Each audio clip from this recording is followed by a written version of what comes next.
to beat them, and the Spurs blew them out in like 4 different games. So it's interesting because this is nothing against the Knicks or other teams like Cleveland or the Celtics. It is not.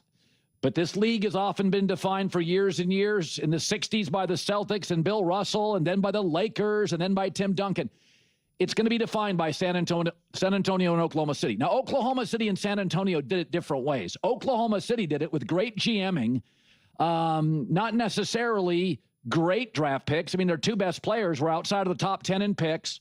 Great GMing, find a lot of ancillary players around SGA, who, by the way, they got from the Clippers. The Spurs were built by tanking, because as good as the rest of the roster is, they're not here without Wemby. And they're not going to dominate the NBA for the next 10 years without Wemby. So one got it with great GMing, another got it with good GMing and tanking. But here's what's fascinating. The new CBA does not allow for the big trades that often made the Lakers great, the big acquisitions. And the new tanking rules will eliminate what San Antonio did largely. So what Adam Silver has signed up for is maybe 8 years of this at the top or near the top. Now, again, I think Wemby's fascinating. But it's almost like when you were a young couple and you bought a home pre-COVID, right? You're like, sometimes in life you get lucky, and then COVID happens, and then the interest rates go up, and all the prices go up, and housing's exploded, and there's millions of young couples around America that make really good money, and they can't afford a home.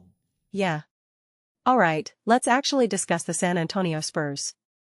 And let's not get into the housing market or anything like that. I don't view the Spurs as a team that was simply built on tanking. I think there was also excellent general management and roster construction. Yes, obviously Wembanyama is essentially everything to this squad because he's such a massive force multiplier. But you do realize the Spurs won games without him too, right? A lot of these other players have genuinely elevated their games and made awesome contributions. Champagny, Vassell, Castle, we're talking about De'Aaron Fox, we're talking about Harrison Barnes. There have been a lot of pretty awesome moves and excellent coaching as well. Brilliant coaching, quite frankly. So I don't think we need to downplay how this team has been built. That doesn't really make sense to me. But before I go any deeper, San Antonio Spurs fans, please do not forget to subscribe and watch the full length of the video. When you do that, view counts go through the roof, subscribers go through the roof, and it's not just about chasing views or subscribers. It's about being able to create Spurs content that people genuinely want to engage with, so we can keep having the most unbiased, grounded, genuine conversations out there. We really are having some of the best discussions on all of YouTube. So please do consider doing that. It truly goes a very long way. But yeah, you guys know I've been an absolute broken record. Every single Spurs video leading up to this point, I pretty much said, can't wait for Spurs versus OKC. Can't wait for Spurs versus OKC. Someone tried to tell me I was being wishy-washy about the Spurs, and I'm like, what are you talking about? I've literally been saying Spurs versus OKC months before the playoffs even started.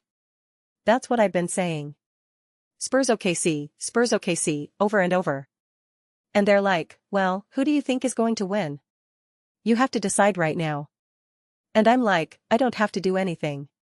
I'm just so excited to sit back and watch the series. You don't always need to have all the answers. Sometimes the answer is simply to sit back and watch. Sometimes you don't even need the analysis, how this team was built, why this team is important, why they win, why they lose. Sometimes it's just sit back and enjoy the show. I honestly think we are in for such a show right now.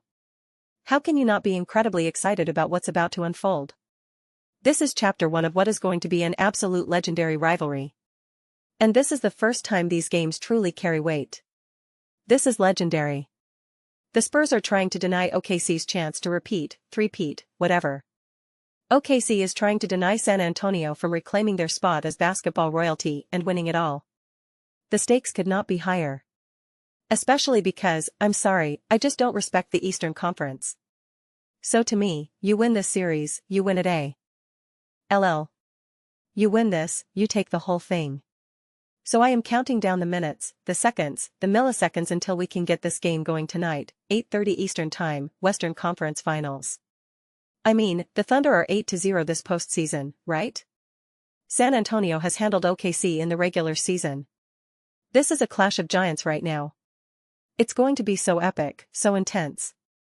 I'm so excited to see how San Antonio handles this moment because Game 1 is going to tell us a lot. I completely downplayed Game 1 when Minnesota beat San Antonio, and I talked about how, considering where the Spurs are in their development as a team, it made sense. If this were a March Madness-style tournament, they wouldn't be my favorite to win at all, just because of where things stand. But there's plenty of room for them to grow, etc. That ended up aging perfectly in the Minnesota series. I said it well before that series, and I said it again during the regular season. But now, after multiple playoff series, after all this growth and development, Game 1, there is a lot to learn. I'm not saying that if they lose, they're done. That's not my point. But there is a lot to understand. Hey, is this the year? Or is it a year too soon? I honestly think we get that answer. I could be wrong.